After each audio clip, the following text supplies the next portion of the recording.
Question number 13 liquidator final statement of account.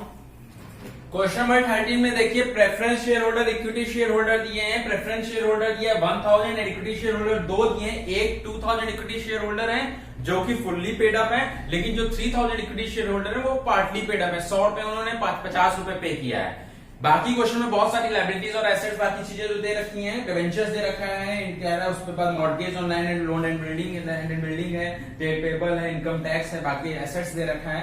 Question के बाहर पढ़ते हैं क्वेश्चन में क्या बोल रहा है, क्वेश्चन को शुरू करते हैं करना, फिर हम आपको आगे बताते चलते हैं। The company went into liquidator on 1 जनवरी। 1 जनवरी को लिक्विडेट हो रही है company. The preference dividend were in arrear for 3 year. Preference dividend, जो प्रेफरेंस शेयर होल्डर को जो डिविडेंड मिलना था वो 3 साल का एरियर था। ओके तो क्वेश्चन में शुरू कर देते हैं, फिर लाइन से पढ़ते चले जाते हैं। 1 लाख प्रेफरेंस शेयर होल्डर थे और 1 लाख प्रेफरेंस शेयर होल्डर को आपने पेमेंट करना है, तो 1 लाख प्रेफरेंस शेयर होल्डर को देखिए मैंने पेमेंट किया। लाइन से आपको बता रहा हूं, बाकी पोस्टिंग हम लोग करते जाएंगे। पहले एरियर बोल रहा है, डिविडेंड एरियर है 3 साल का, तो पहले प्रेफरेंस शेयर होल्डर को हमने पेमेंट कर दिया। 3 साल का एरिया, तो देखिए प्रेफरेंस शेयर डिविडेंड पे निकाला। 1 लाख के प्रेफरेंस शेयर थे, 1 लाख का 6% और 3 ईयर के लिए कितना हो गया 18,000। तो प्रेफरेंस डिविडेंड कितना आ गया 1,18,000। ठीक है, मतलब शेयर होल्डर थे 1 लाख के और डिविडेंड था 18,000। कैसे है, 1 लाख के प्रेफरेंस शेयर होल्डर थे, 6% था, 1 लाख का 6% 3 ईयर के लिए 18,000। तो हमारा प्रेफरेंस शेयर डिविडेंड का हमने पेमेंट कर दिया है। फॉर्मेट बनाएंगे जैसा जो हो, बस लाइन से पोस्टिंग करते जाइएगा। आगे हमने पढ़ा देखा लैंड एंड बिल्डिंग की वैल्यू रियलाइज हो रही 2,40,000। क्वेश्चन के अंदर देखिए mortgage on land and building था 1 लाख रुपए का, 2,40,000 रियलाइज हो रहा है और लोन लिया था आपने 1 लाख रुपए का, तो ये फुल्ली पेड अप था। लैंड एंड बिल्डिंग है, रियलाइज हो रहा है 2,40,000, लोन था 1 लाख का, 2,40,000 में आपने 1 लाख का पेमेंट कर दिया। अभी भी आपके पास 1,40,000 बच गए सरप्लस। 1,40,000 जो सरप्लस बच गया है, एसेट रियलाइज में देखिए सरप्लस फ्रॉम सिक्योर क्रेडिटर 1,40,000 का। 2,40,000 का लोन था, वो लैंड एंड बिल्डिंग की, और लोन सिर्फ और सिर्फ 1 लाख का था। जो बीच का डिफरेंस है वो हमने लिख दिया 1,40,000 सरप्लस, क्योंकि पैसा एक्स्ट्रा था, फुल्ली पेड अप था।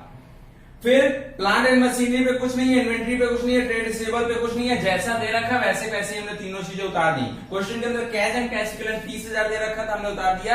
एसेट्स में जितनी चीजें रियलाइज हो रही थी हमने लिख दी।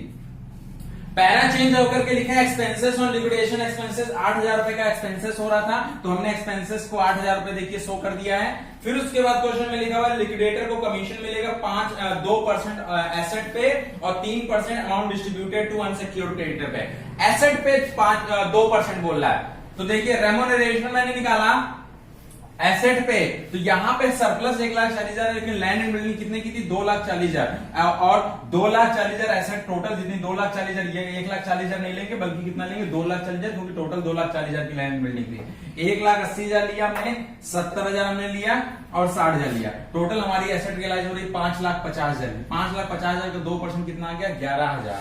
ओके, फिर उसके बाद बोल रहा था अनसिक्योर्ड क्रेडिटर पे 1 लाख रुपए। अभी वो जो हमने लिखा है 3%, वो भी मैं आपको बताता हूं। अनसिक्योर्ड क्रेडिटर को भी आने दीजिए आगे, फिर मैं आपको क्वेश्चन समझाता हूं। फिर क्वेश्चन में बोले all payment were made on 30 जून। सबको पेमेंट कर दिया गया। अब क्वेश्चन के अंदर देख लेते हैं अनसिक्योर्ड क्रेडिटर किसको कहते हैं।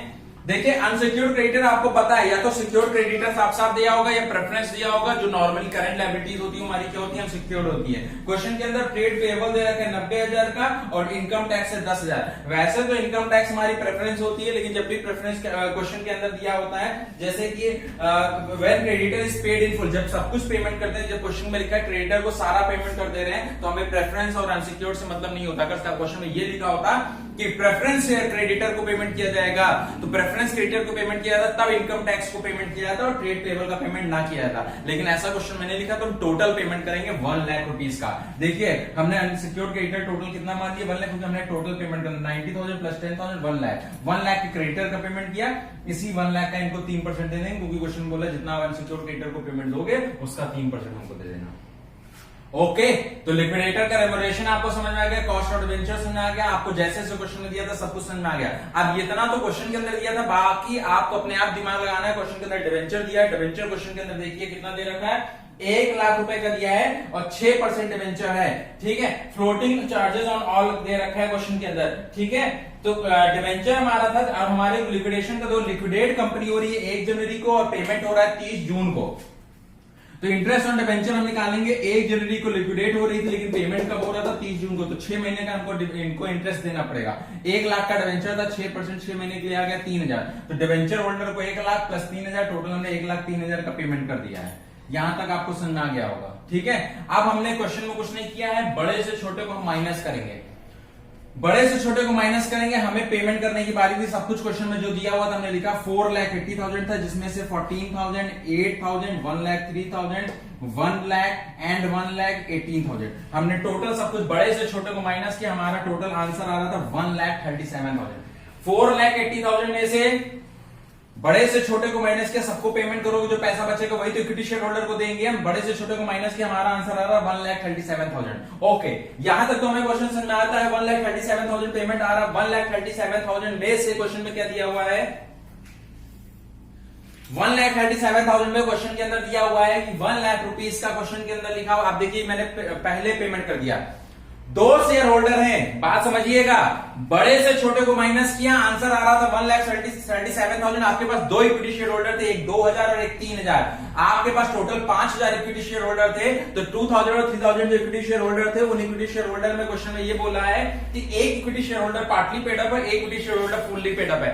तो भैया जो फुल्ली पेड है उसको पैसा आपको वापस करना पड़ेगा। पहले दोनों को बराबर दीजिए, जैसे एक ने 100 रुपए दिए, एक ने सिर्फ 50 रुपए दिए, तो जिसने ज्यादा दिए हैं तो पहले उसको जितना एक्स्ट्रा रुपए दिया वो पे तो वापस तो कर दो। तो जैसे 2,000 शेयर होल्डर ने 100 रुपए में पूरे दे दिए थे और 3,000 शेयर होल्डर ने सिर्फ 50 रुपए दिए थे, तो पहले 2,000 शेयर होल्डर ने जो 50 रुपए एक्स्ट्रा दिया वो वापस करिए। 2,000 शेयर होल्डर 50 रुपए के हिसाब से 1 लाख रुपए हम वापस कर देंगे। तो हमारा आंसर जो 1,37,000 डाला था, 1 लाख हम तुरंत उनको वापस कर देंगे। तो हमारा बैलेंस 1,37,000 नहीं कहलाएगा, 1 लाख कहलाएगा और 37,000 कहलाएगा। क्यों? क्योंकि फिर से समझिए, बैलेंस 1,37,000, इसमें से 1 लाख तुरंत हमने क्यों वापस किया? क्योंकि क्वेश्चन में भैया एक ने 100 रुपए दिए, एक ने 50, जिसने 50 रुपए एक्स्ट्रा दिए उसको वापस करो। तो 2,000 शेयर होल्डर 50 रुपए के हिसाब से दे रहे हैं एक्स्ट्रा पैसा, तो 1 लाख रुपीज उन्होंने एक्स्ट्रा दिया है। तो 1 लाख रुपीज एक्स्ट्रा दिया, तो हमारा 1,37,000 में 1 लाख माइनस कर देंगे, हमारा 37,000 आएगा। अब इस 37,000 को देखिए डिवाइड बाय 5,000 किया, 5,000 लोगों में बांटा है, 5,000 शेयर होल्डर में हर बंदे को 7 रुपए 40 पैसा मिलेगा। तो 3,000 शेयर होल्डर को 7 रुपए 40 पैसे के हिसाब से 22,200 मिलेंगे और 2,000 शेयर होल्डर को 7 रुपए 40 पैसे के हिसाब से 14,800 रुपए मिलेगा। तो देखिए समझिएगा, इनको 1 लाख भैया आपको एक्स्ट्रा देना पड़ेगा क्योंकि इन्होंने ज्यादा पैसा दिया था। इन्होंने 50 रुपए, उन्होंने 3,000 शेयर होल्डर ने 50 दिया, उन्होंने 100 रुपए दिया, तो जो 100 रुपए में से 50 रुपए एक्स्ट्रा दिया तो वो 1 लाख वो मिलेगा प्लस 14,800 ये मिलेगा। तो इक्विटी शेयर होल्डर को 2,000 शेयर होल्डर को 1,14,800 मिलेगा और ये जो 3,000 शेयर होल्डर थे इनको सिर्फ और सिर्फ 22,200 रुपए मिलेगा। ये क्वेश्चन था, अच्छा क्वेश्चन है, देखिएगा, प्रैक्टिस करिएगा। मतलब इस तरह के क्वेश्चन अगर आप कर लेते हैं तो आपको लिक्विडेशन के कोई भी क्वेश्चन में दिक्कत नहीं होगी। बस इसी तरह का थोड़ा कंफ्यूजन, थोड़ा घुमाने वाला क्वेश्चन होता है, प्रैक्टिस करिए, आ जाएगा।